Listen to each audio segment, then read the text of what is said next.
This is Frank Zappa. It is January of 2022, and I'm coming to you from whatever this is called that is not the bedroom of the travel trailer, affectionately named Destination Unknown.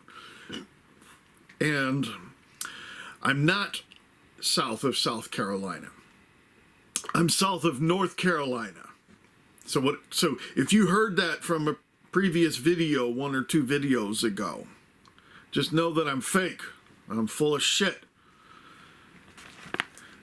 Which is interesting, though, because, well, actually, another thing that I misquoted, though, either that or the preachers that I heard this from had misquoted it. But the quote was, "A worn-out Bible belongs to somebody who isn't." And so I might have heard it that way, I might have not. And I mentioned that the intro to Chapter 8, Part 1. And that was when I was, I think, in Key Largo last spring. So anyways, the quote that is most attributed to anything like that comes from the preacher Charles Spurgeon. And he says, according to Goodreads,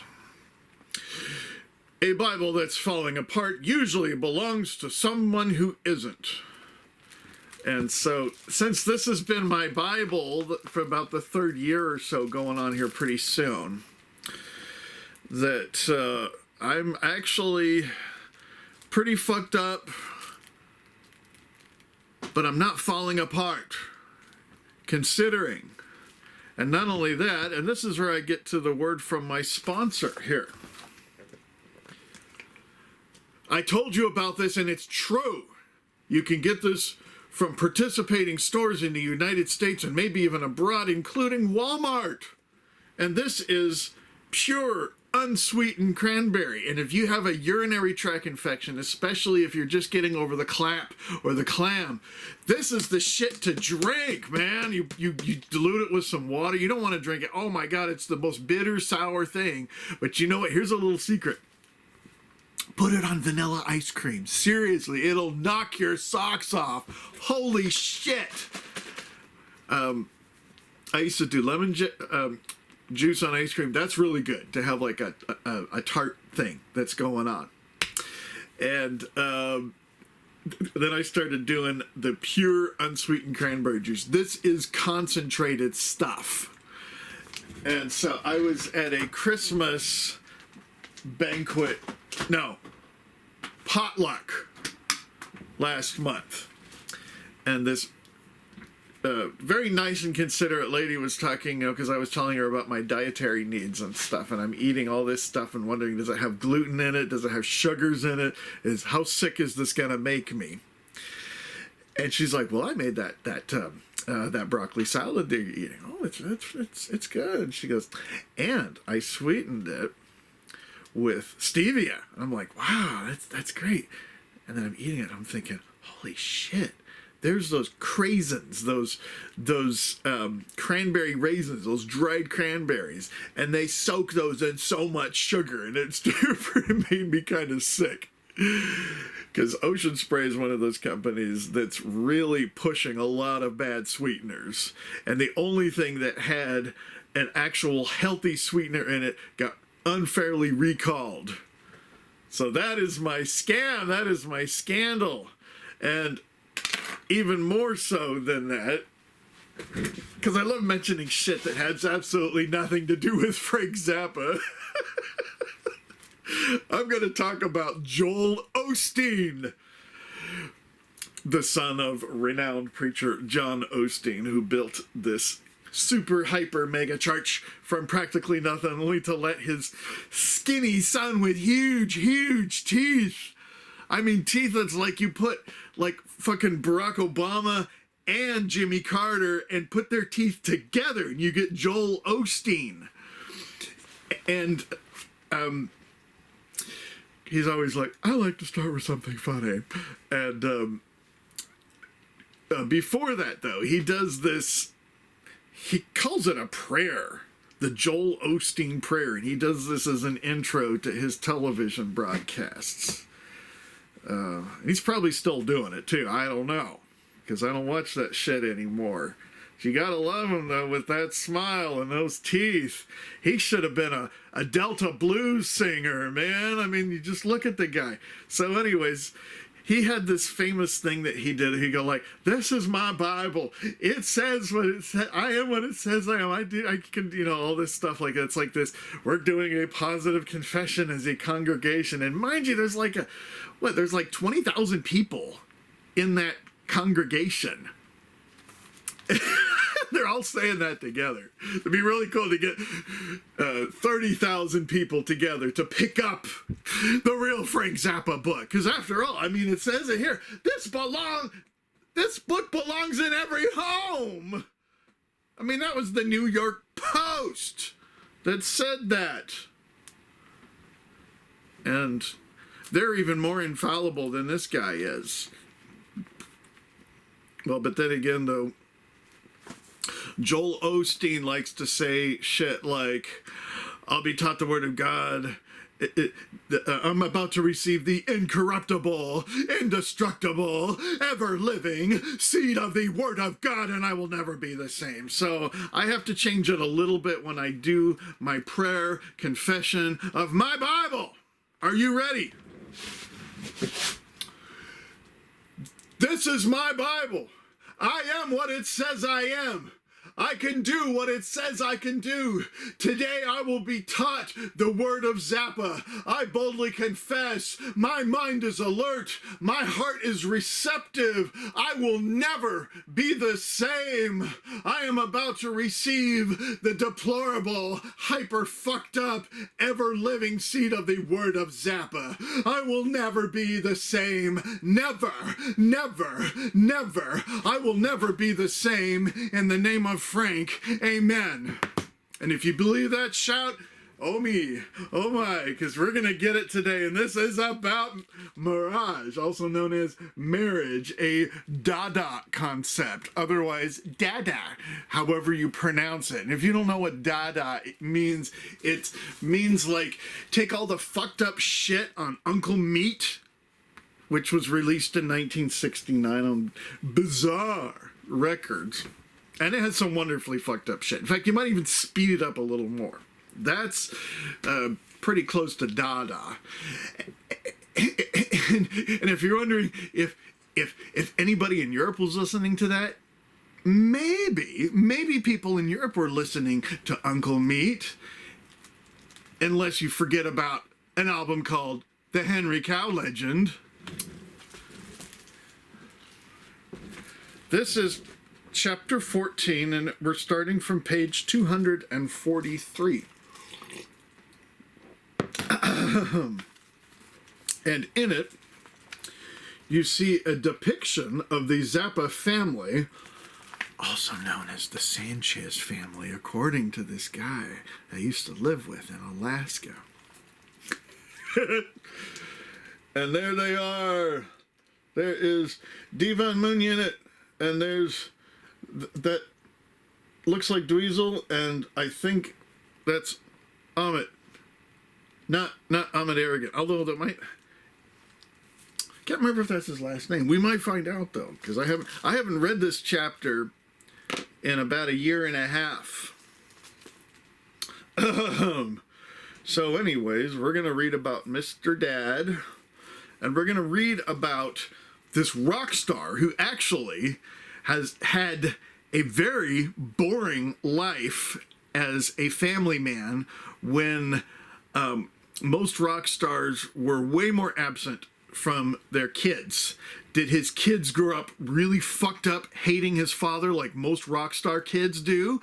Well, why don't you see what they think about their dad and find out if maybe, compared to other rock and roll guitar players, that maybe he did a few things right. So, when he talks about this stuff, I think it's a little better than the Apostle Paul talking about how to raise your kids when he was not even married.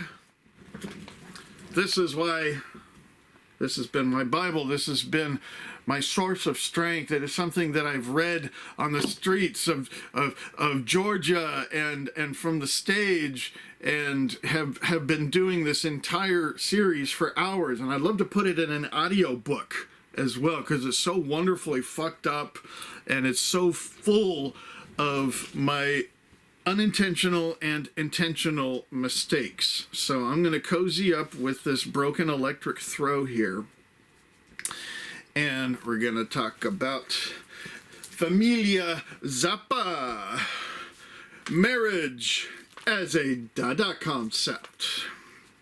Civil or religious certification of marriage reduces your beautiful relationship to a business contract between the parties, between the partners and the government, or between partners, the government, and Mr. God. Except in the most extreme religious fanatic cases, the ceremony and the contract have no bearing on what people have to do to stay together.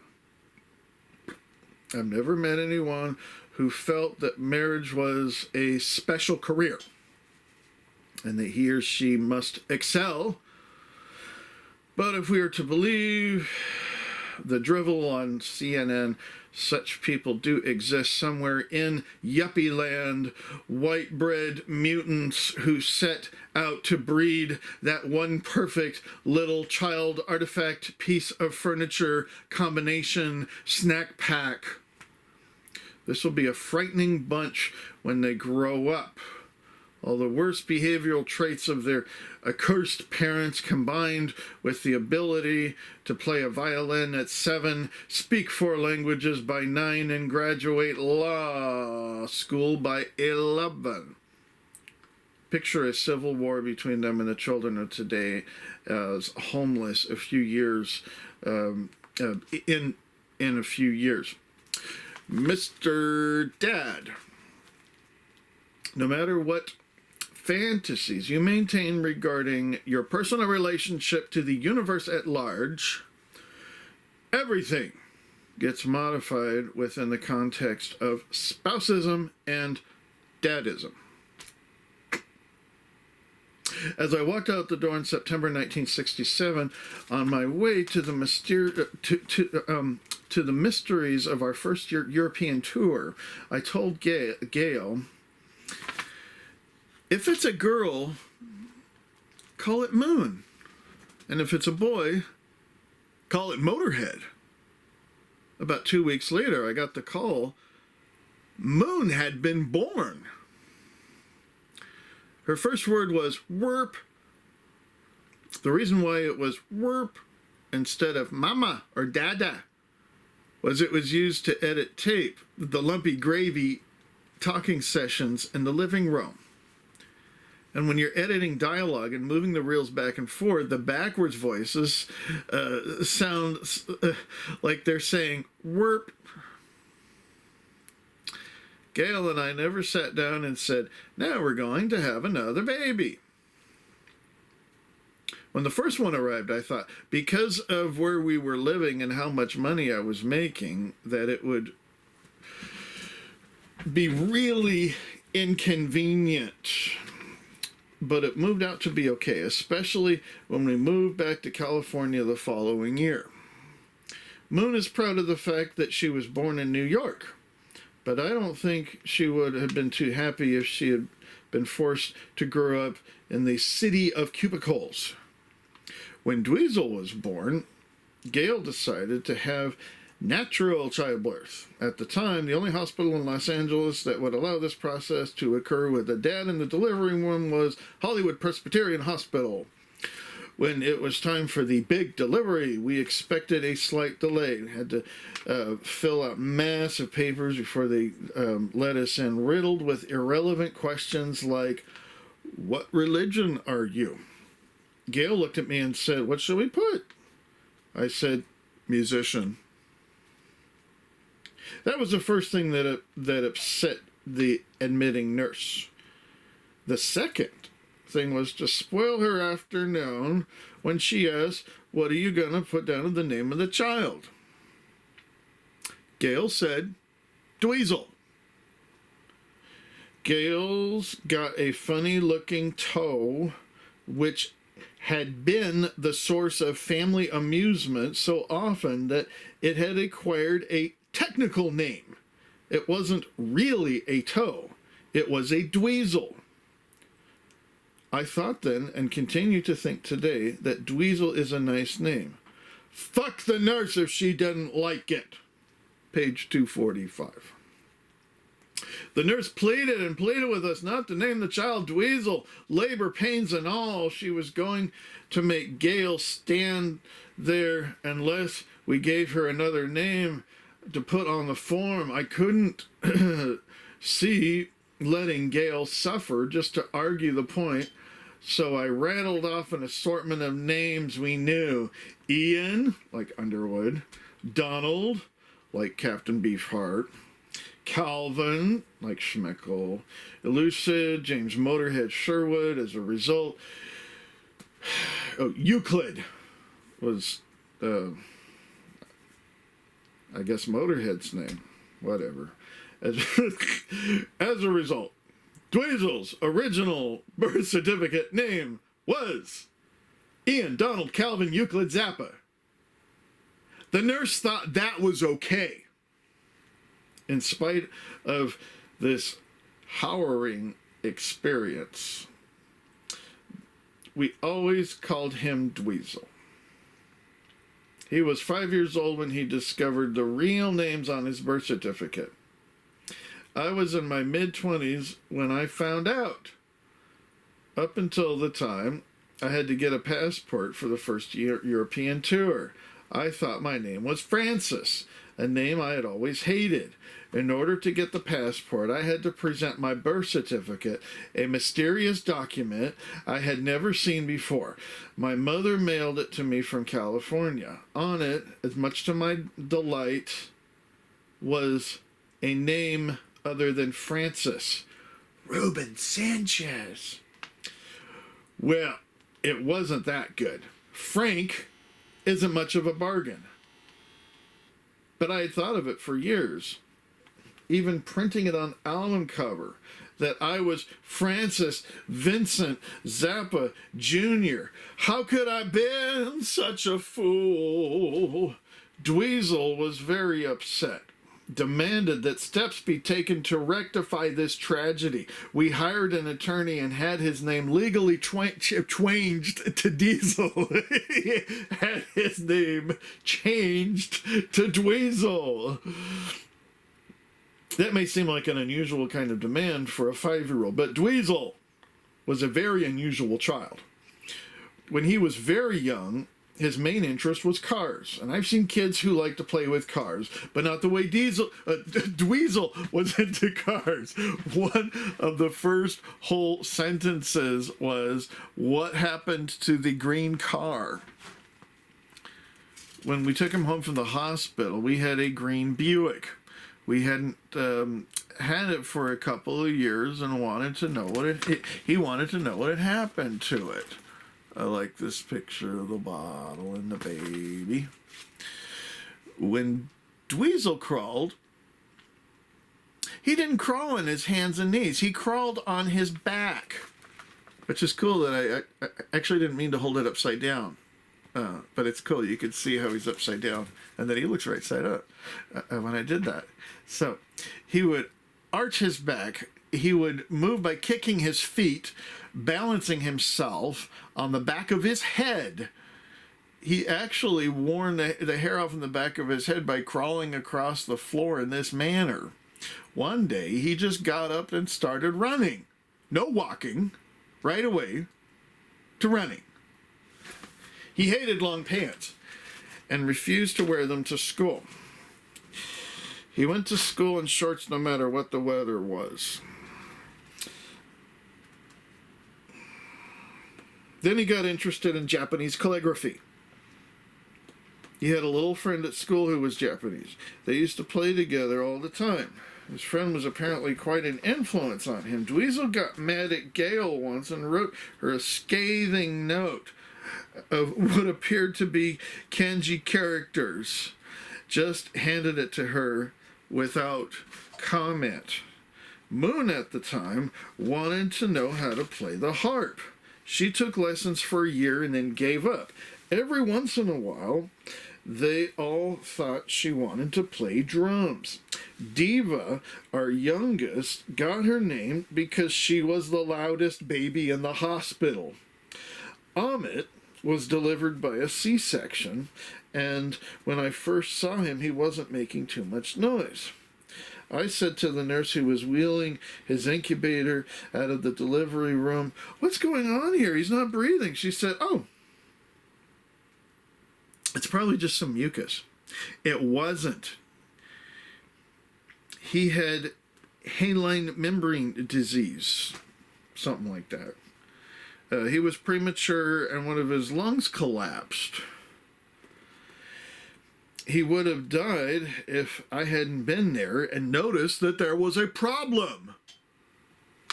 The nurse was wheeling that wagon down the hall like she was pushing a piece of ham. So Amit spent the first part of his life in intensive care. This was while I was making the Apostrophe album. I would work all night in the studio and end my shift with a visit to the hospital. I could talk to him and cheer him up, stick my hand in the incubator, and he'd hold out his finger and say, "Come on and get it."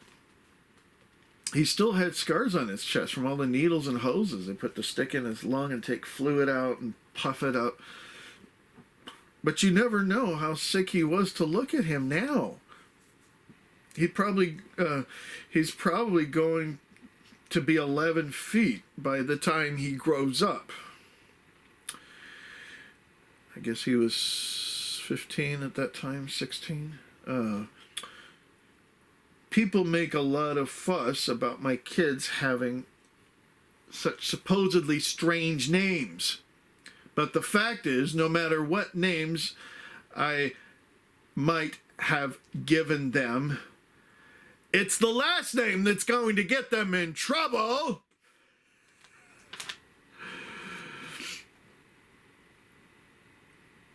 Since she was saddled with that awful name, Chastity Bono has given her parents much grief over it. It helps to get into a show or something, but most of the time it's a pain, she told McCall's. The girl blames Mama Cher, who was inspired by a movie ex-hubby Sonny made entitled Chastity. When his daughter complains, Sonny usually reminds her of Frank Zappa's Prodigy. "Be thankful we didn't name you Dweezil." And that's from the New York Post, June 9th, 1988. You name it. It was traditionally been my job to name things around the house. When somebody brings a cat or a dog home, everybody waits until I name it. And then that's what we call it, with very few exceptions. We'll find the grouchy guy and get him to name this damn thing. We had a sheepdog named Fruny. He eventually turned into Frunabalox, the monster in the song Chieftains, page 248. The oldest and most durable citizen in our pet collection was Gorgo, short for Gorgonzola, one of the Gunt people in the original Captain Beefheart screenplay, a vile-tempered Siamese, recently deceased. We used to have a great bird, a cockatiel, which I named Burt Reynolds. He would sit on my shoulder and talk to me. I'm sorry, Bird Reynolds. That's about as good as Woof the cat. So I think Woof is going to be here for a little bit. Isn't that right? Now that we're talking about furry friends or feathered friends or something like that. So anyways, Bird Reynolds, he would sit on my shoulder and talk to me. Bird also liked to sit on the edge of our ping pong table when it was folded up in the living room. I don't know how or why Moon ever decided to do this, but one day we found her stating that that Mr. Reynolds, with her arms out, flapping them, saying, "Tidal wave, tidal wave." For some reason, this caused Mr. Reynolds to dance sideways along the top of the edge of the folded table. It was infallible. All she had to do was to stand in front of them, hold her arms out, and say, "Tidal wave," and we had action. A raccoon brought home for a visit injured Mr. Reynolds, and while he was recovering and incapable of defending himself, we met an untimely end when one of our cats struck his paw into a cage and swatted him in the middle of the night. Oh, those evil cats. The business of naming things has always had its heyday in the times of the ancient Egyptians. It was believed then that in order to successfully negotiate the voyage to the afterlife, the deceased tourist was required to know the names of everything he might encounter along the way, as he would be required to ask permission to pass from each and every one of the entities or inanimate objects. This included things like door stills, doorknobs, paving stones, etc., etc. In other words, folks, some schmuck with a golden hat on had to dream up all these names, then keep them a secret so that later another schmuck who was dead would have to memorize them, just so we could qualify for the Egyptian equivalent of Pee-wee's Big Adventure. Page 249. And here's the illustration. I'm not going to tell you what it is. I'll let you figure it out all by yourself. Except I'll let the cat decide. What do you think? What do you think, Woof? Woof. Is that an adding machine in a house? You think so? I don't think so either. The grim side of having your own record business is that you have to finance yourself. The average guy who wants to go into the music business is probably still better off getting a record contract and letting someone else pay him pay for his production. The quote business part, end quote, takes time away from the glamorous part of making music. And I don't know many musicians who have the temperament to deal with that.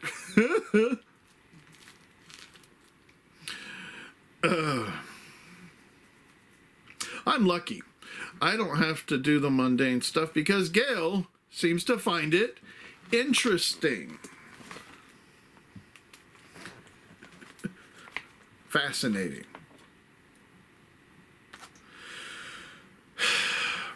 I get my share of drudgery, though, like typing out liner notes, writing the ads, supervising the packaging, and so on. It goes.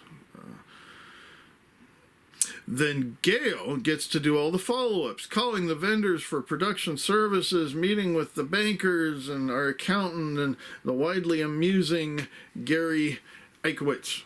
She grumbles about it sometimes, but I think deep down inside she likes it. If she just read this part and said, "Oh yeah, I like it so deep down much that it's like an out-of-body experience." So maybe she hates it. What's the fuck? She's still pretty good at it. All right, Woof the cat, say bye. Bye. The division of labor works best when we see each other the least. Don't get the wrong idea from that. Gail is also my best friend. If you can't be friendly with your spouse, it's not going to be much fun to live together. Friendship, let's get Madeline now. It is a very important dimension. I think that a marriage without a friendship has to be pretty dreadful. Gail has said in interviews before that one of the things that makes our relationship work is the fact that we hardly ever get to talk to each other.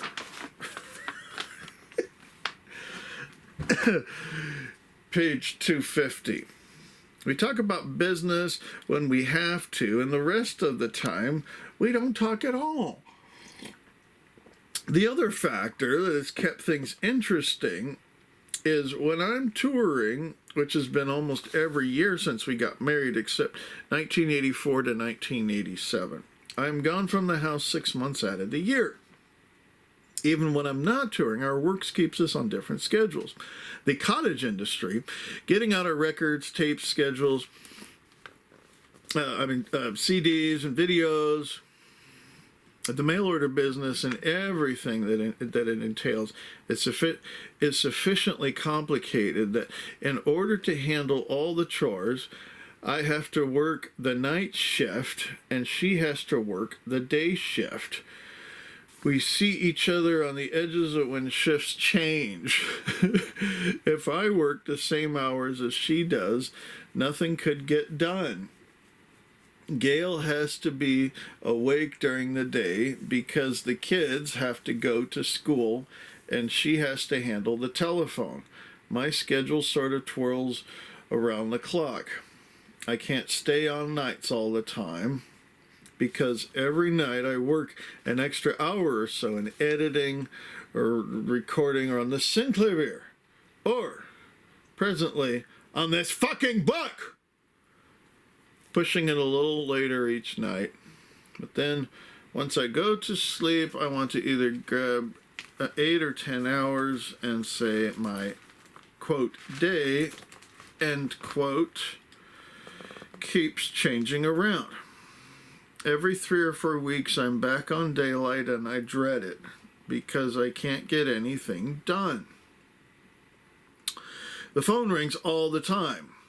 All those questions Gail was dealing with when I was sleeping on the day shift, now I have to answer live in person. I can't edit, I can't write, I can't do anything because of the constant interruptions. Daylight is an ugly time of day. So many people are awake, and if I go outside, I know what they're all thinking. They are mainly doing bad things. White-collar criminals fucking up the world. Phooey on them. Nighttime is better. It's not just that it's quieter, but I can feel the absence of daytime bullshit. People have stopped scurrying. I don't mind. I'll find out what they're up to when I wake up and watch the 6 o'clock news. How to raise unbelievable children. Page 251. And there they are. I don't have, quote, friends, end quote. Anybody who is the boss in a business doesn't get to have, quote, friends, end quote. He gets to have employees and or acquaintances, and no matter what he does, they will always dislike him because he has the nerve to sign their paychecks. Let's get a famous doctor to figure that one out sometime. I don't have any time for social activities. I do, however, have a wonderful wife and 4 totally unbelievably children, and that, folks, is way better. As far as rearing children goes, the basic idea I try to keep in mind is that a child is a person. Just because they happen to be a little shorter than you doesn't mean they are dumber than you. A lot of people make that mistake and forget how much value there is in raw intuition. There's plenty of that in every child. They may not have verbal skills or manual skills yet, but there is no reason to treat them like they are inferior little lumps whose destiny is to grow up to be inferior big lumps like you. We do all the regular stuff like trying to keep them away from danger and out of trouble, but after that, we have the responsibility of providing them with the basic data they're never going to get in school. To the extent that it is practical, we share with them our personal philosophies and attempt to impart to them what we like and what we don't like, so that we at least have some basis for understanding each other. But in the final analysis, we realize that they are, quote, organisms unto themselves, end quote. Whoever they're going to do in life, whatever they're going to do in life, they're going to do regardless of home instruction. My bad attitude. The worst aspect of typical familialism, as media monarchist merchandised something, is that it glorifies involuntary homogenization.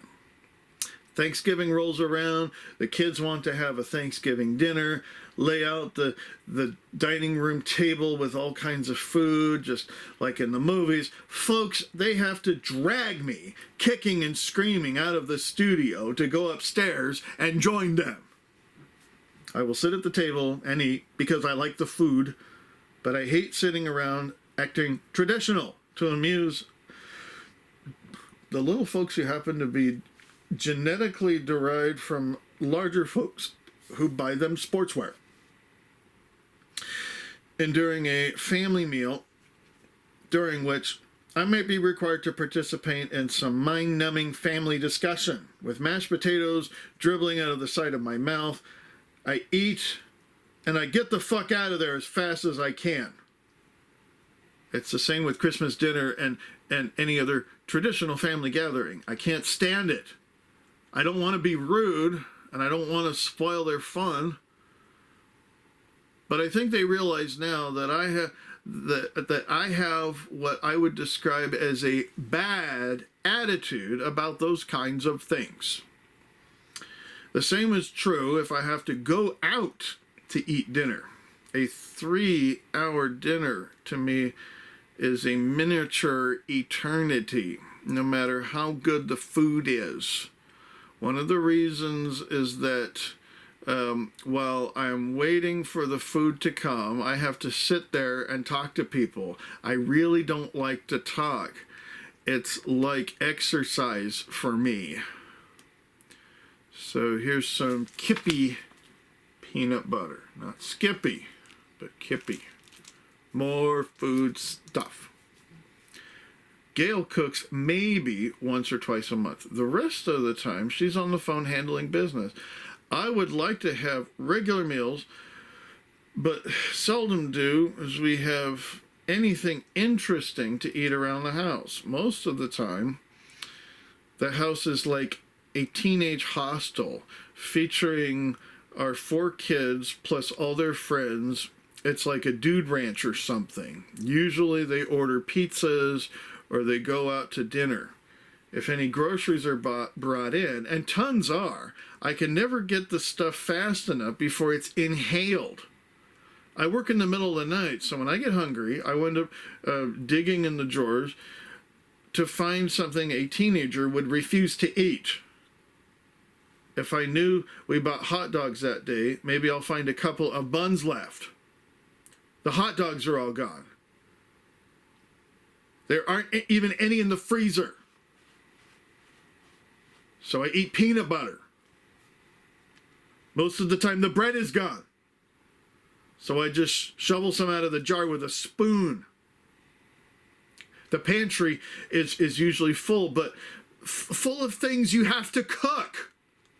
The icebox is full too, with steaks and chickens. You have to cook these things. I don't know how to cook these things. If I did, who the fuck's got time to stand around and deal with that? Please, God, don't make me eat a salad. I like fried spaghetti. I like fried anything. Whatever it is, fry it. Except if it's a hot dog. And you have to stick a fork and a bun in it. Set it on fire on the top of the stove. Yes, folks, the legend of the super delicious burnt weenie sandwich. By the way, the best time to eat fried spaghetti is for breakfast. The kids look at me eating this stuff and go, yuck! They say, this is dad food. One day you're going to have to learn how to eat this shit because you're going to have a house full of kids too, and the good food is going to be gone, and you're going to open the icebox and say, uh-oh, what is this stuff? We've tried to get some sort of system so I don't suffer in the middle of the night. None of them have worked. It's impossible. There's another little icebox downstairs next to the studio. Periodically, it gets stuffed with things you don't have to cook. But no matter what goes in there, it vanishes within a day or so, and there are no ghosts in that part of the house. The Giraffe Cafe.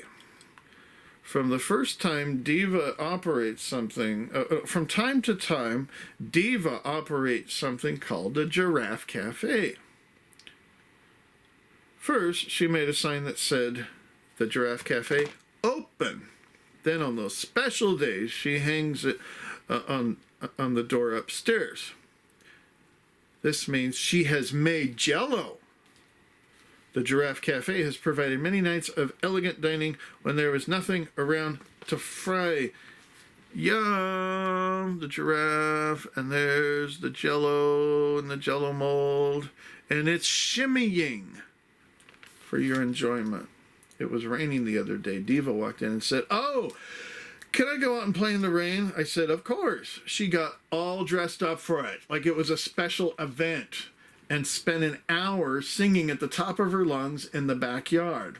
I can imagine some parents saying, now don't go out there, you'll catch a cold. I think that would have broken her heart.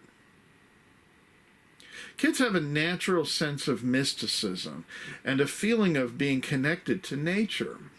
The natural world is very exciting when it's all brand new. For example, kids have an appreciation for snow, which is generally not shared by the guy who has to shovel a driveway.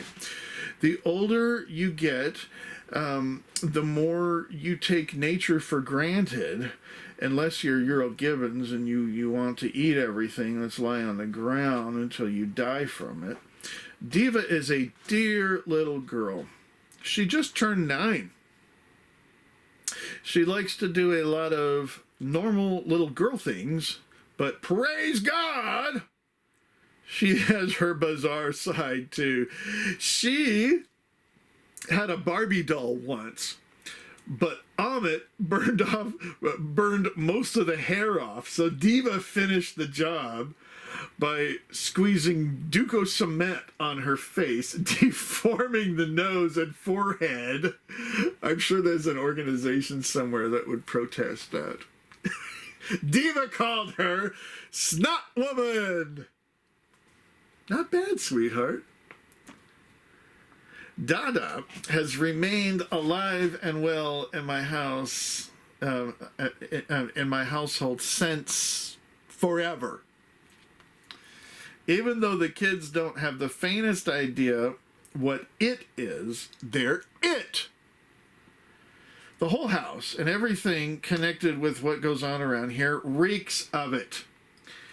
Intercontinental Absurdities, founded in 1968, is a company dedicated to dada in action. In the early days, I didn't even know what to call the stuff my life was made of. You can imagine my delight when I discovered that someone in a distant land had the same idea and a nice short name for it. Amit meets the IRS. There are phases that kids go through to develop the social skills necessary to work and interrelate with other people. Somewhere along the line, you're either going to learn to be a good employee or a good boss. There's not much in between. Page 256. One of the things that will decide if you will be an employee or a boss is whether you're allowed to develop the creative streak that will enable you to start your own business or enable you to progress as an employee to the point where you're responsible for the activities of others. At the ages my kids are now, they want to have fun. So why should I be bothering them with these little details? Well, we sneak it in there. For example, Amit got a small part in a TV sitcom recently. We had a discussion about it and how he relates that he'll have to pay income tax. His response to the news is, that sucks. Knowing that it sucks is a good place to start planning your career. It is also useful to show kids what the guidelines are and to tell them that you expect them to adhere to those guidelines. If they don't adhere to the guidelines, then you think of different ways to re-impress the guidelines on them. It's different in every case. When you have a confrontation with a child, it might be that the child is momentarily obsessed with some new concept and it isn't taking into account the feelings of others or any number of real things that might be going on in the real world. It's only about, can I go over to Janie's house? And if I can't, then why not? No, is not such, is not a good enough answer. So if you're trying to deal with situations like that, screaming and hollering is the least effective method. One of the principles that works most of the time around goes like this. If there is a difference of opinion between me and Amit, for example, about something he wants to do, if he can give me a good logical reason why he's right and I'm wrong, I will let him do it. Huh. Cruel and unusual punishment. Sometimes, as a punishment, Gail and I tell the kids that they can't watch TV for a week. We found that preferable to beating them over the nose with a tire iron.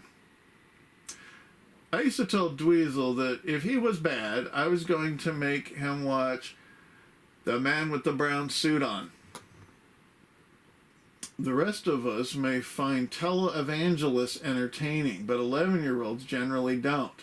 Now, of course, Dweezil watches Robert Tilton for laughs, and on his own media center in his bedroom, he's got a VCR, a TV, a computer, a CD player, and the rest of it, bought with money he earned.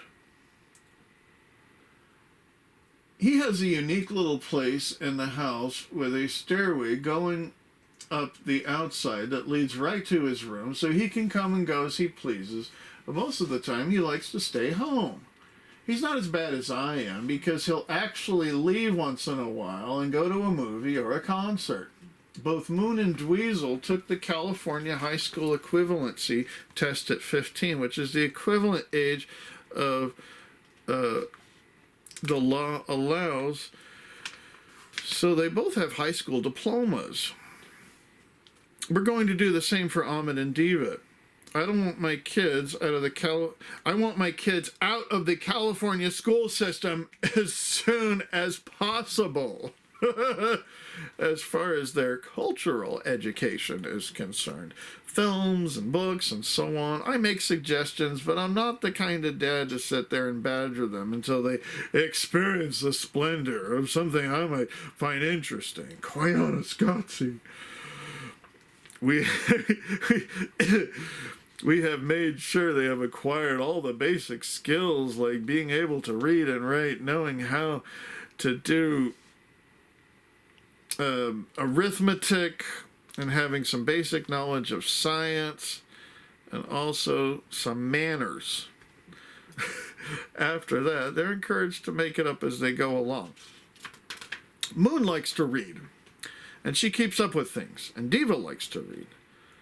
Then take Gail, who is the big reader in the family. Dweezil seldom reads, and Almond can't stand, oh, my sons! I don't think any of them has a desire to go to college, nor would I urge them to go. But if they ever decided to go, I wouldn't stop them. So as long as they wanted to pay for it, the children of the darned. And there's a little picture of the baby there next to the feet. Page 258. Okay, a few points about the current state of child rearing in America. A lot of people who cry out for the government intervention, or as Tipper Gore calls them, consumer tools, to help raise and control their children, are people who are just too lazy to do it themselves. These are the me generation assholes who think that their lives are the most important thing going. Once they have reproduced themselves, they adopt the attitude that a little replicant crawling around the floor mustn't be a burden to them, taking up too much of their hard-earned leisure time. They want to make sure, well, they're out running around getting really, really healthy and keeping their tans and wearing those rags around their heads. Somebody will take care of their precious child culture for them. Wait a minute! I got it! How about the government? Or some nice Christian group?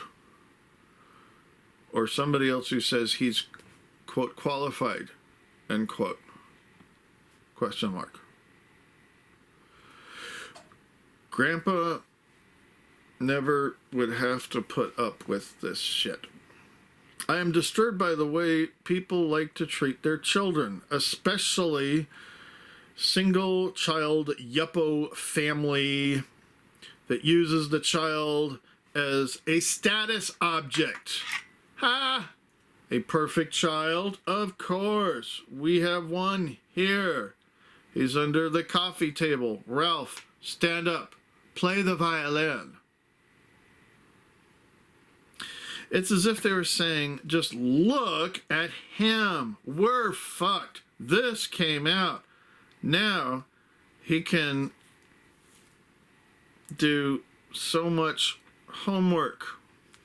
Yeah, we have a good boy. How about yours? Those people over there, they have an ugly one with a jughead hat.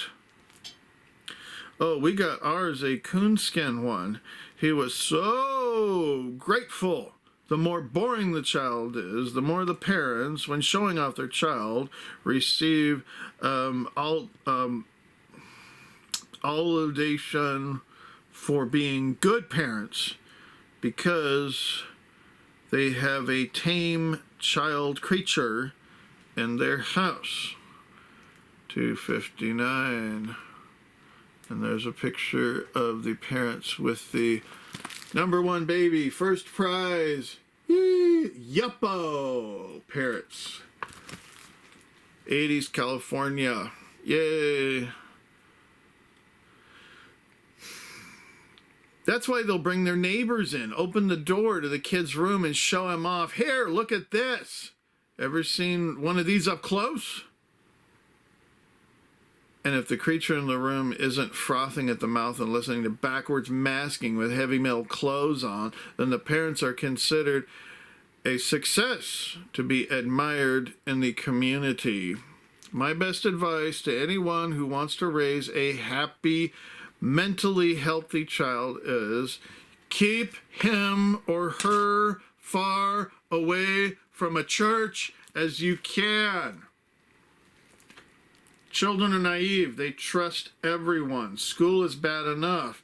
But if you put a child anywhere in the vicinity of church, you're asking for trouble.